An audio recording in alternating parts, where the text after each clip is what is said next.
12장 어떻게 성령을 따라 행하는가. 로마서 8장 5절에서 9절 말씀. 육신을 따르는 자는 육신의 일을, 영을 따르는 자는 영의 일을 생각하나니 육신의 생각은 사망이요 영의 생각은 생명과 평안이니라. 육신의 생각은 하나님과 원수가 되나니 이는 하나님의 법에 굴복하지 아니할 뿐 아니라 할 수도 없음이라. 육신에 있는 자들은 하나님을 기쁘시게 할 수 없느니라. 만일 너희 속에 하나님의 영이 거하시면 너희가 육신에 있지 아니하고 영에 있나니 누구든지 그리스도의 영이 없으면 그리스도의 사람이 아니니라. 오늘 아침 설교를 시작하면서 확실히 해둬야 할 것이 있습니다. 그리스도인의 삶의 본질적으로 초자연적인 삶이라는 것입니다. 초자연적이라는 것은 그리스도인의 삶에는 자연적인 것을 능가하는 심히 역사한다는 의미입니다. 초능력이나 영매, 크리스탈 또는 다양한 형태의 마술이나 마법, 유체 이탈 경험 또는 환생 같은 것을 말하는 것이 아닙니다. 이 모든 것들은 하나님 보시기에 가증한 것들입니다. 왜냐하면 이것들은 하나님이 우리와 의사소통하고 우리를 변화시키는 데 있어서 하나님과 그 아들 예수 그리스도로 충분하다는 사실을 과소평가하게 만들기 때문입니다. 제가 생각하는 초자연적이라는 말은 그리스도의 역사적인 죽음과 부활의 근거에 믿음을 통해 우리 삶에서 일하시는 성령의 역사를 구체적으로 가리킵니다. 이 역사는 모호하거나 일반적이지 않습니다. 분명하고 구체적이며 죽은 자 가운데서 살아나셨고 자신을 믿는 사람들에게 성령을 주시는 예수 그리스도의 삶과 죽음이라는 구체적인 역사의 근거를 둡니다. 분명한 것은 그리스도인의 삶이란 어떻게 친구를 얻고 어떻게 사람들에게 영향을 미치는지를 다루는 데일 카네기식의 프로그램이 아니라는 점입니다. 일종의 도덕 재무장 운동이 아닙니다. 1920년대에 나온 이 운동의 한 분파는 오늘날 이렇게 주장합니다. 도덕 재무장 운동은 하나의 종교 분파가 아니다. 우리들은 각각 나름대로 종교 전통을 갖고 있다. 우리 중 어느 누구도 자신의 믿음을 타협하지 않고도 다른 믿음을 가진 사람들과 함께 일할 수 있다. 신적 인도하심이라는 개념들과 다양한 형태의 표현된 도덕적 기준들은 세계의 주요 종교들의 공통으로 나타나기 때문이다.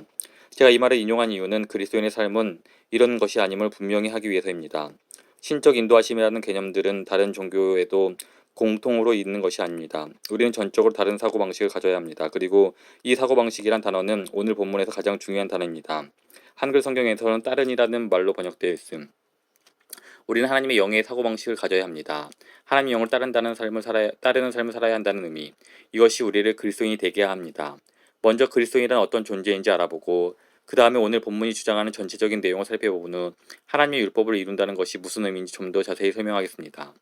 그리스도인이 된다는 것은 무슨 의미인가? 구절을 함께 보겠습니다. 만일 너희 속에 하나님의 영이 거하시면 너희가 육신에 있지 아니하고 영이 있나니 누구든지 그리스도의 영이 없으면 그리스도의 사람이 아니라. 이 말씀은 신약 성경에서 그리스도인이 어떤 존재인지에 대해 가장 분명히 말씀하는 구절 중 하나입니다. 누구든지 그리스도의 영이 없으면 그리스도의 사람이 아니라. 우리에게 그리스도의 영이 없다면 우리는 그리스도의 사람이 아닙니다. 그리스도의 영이 없다면 우리는 그리스도인이 아닙니다. 그리고 이 구절 앞부분에서는 그리스도의 영을 하나님의 영이라고 표현하고 있습니다. 만일 너희 속에 하나님의 영이 거하시면 너희가 육신에 있지 아니하고 영에 있나니. 따라서 그리스도의 영과 하나님의 영은 한 영이고 우리가 이 영을 소유하고 있다면 또는 그 영이 우리 안에 거하고 있다면 우리는 그리스도에게 속해 있고 하나님의 영의 통치권 또는 영향력 아래에 있습니다.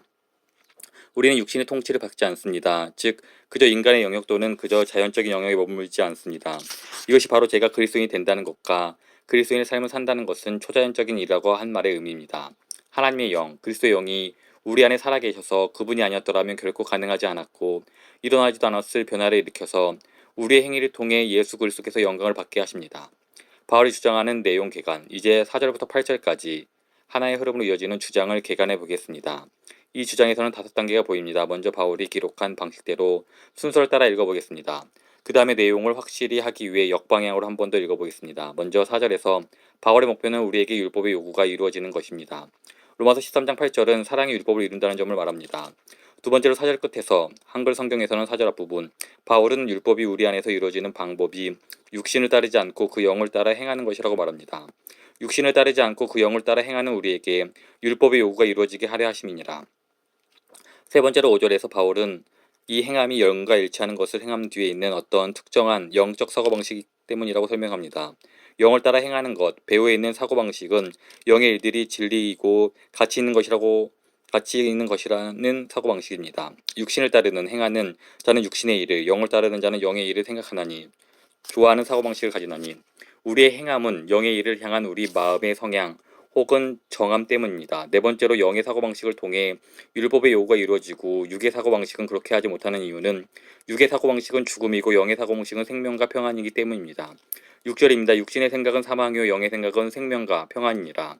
2절 말씀을 기억해 보십시오. 이는 그리스도 예수 안에 있는 생명의 성령의 법이 죄와 사망의 법에서 너를 해방하였습니다.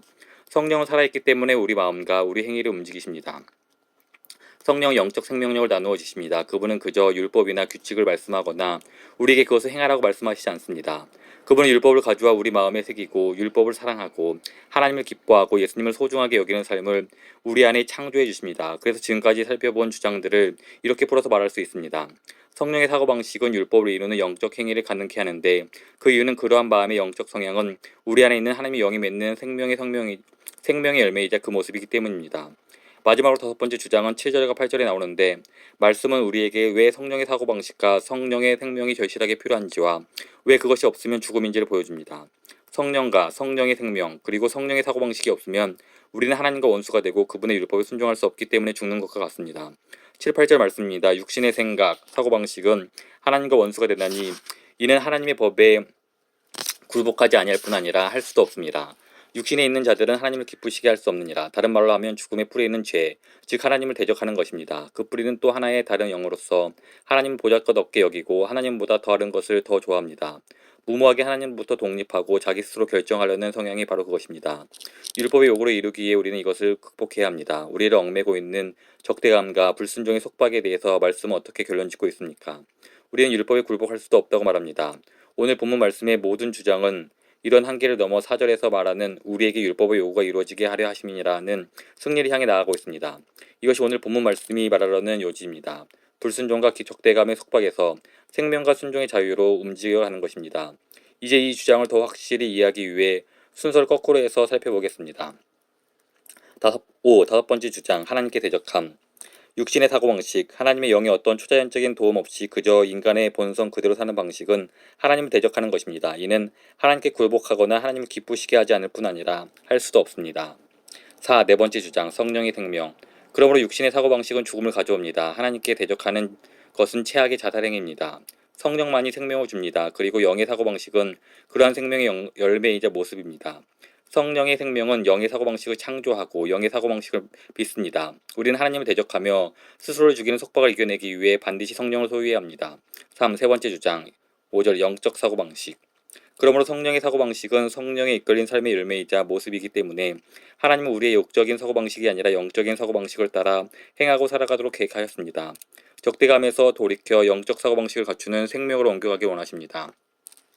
2번째 주장 4절 영을 따르는 새로운 행위. 그러므로 영적 사고방식을 갖고 있으면 그런 식으로 행하고 그런 식으로 살아갑니다. 우리는 육신을 따르지 않고 그 영을 따라 행합니다.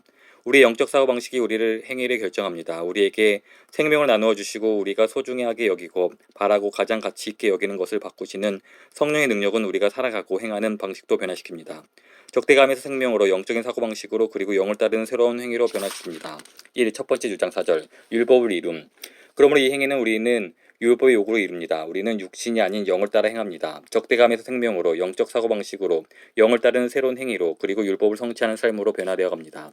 하나님의 율법에 복종할 수 없는 우리가 하나님의 율법을 온전히 이루기 위해서는 초자연적인 삶, 즉 그리스도의 영이 역사하는 것이 얼마나 중요한지요. 이 영을 소중히 여기십시오.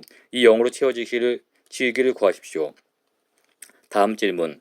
다음번에 이런 질문을 다뤄보려고 합니다. 우리의 불완전한 순종과 불완전한 사랑이 어떻게 율법의 요구를 이룬다고 할 수 있습니까? 로마서 8장은 율법이 우리 안에서 이루어진다고 말하지 그저 우리를 위해 이루어진다고 말하지 않습니다. 어떻게 그럴 수 있습니까? 이에 대해서는 다음에 다루겠습니다.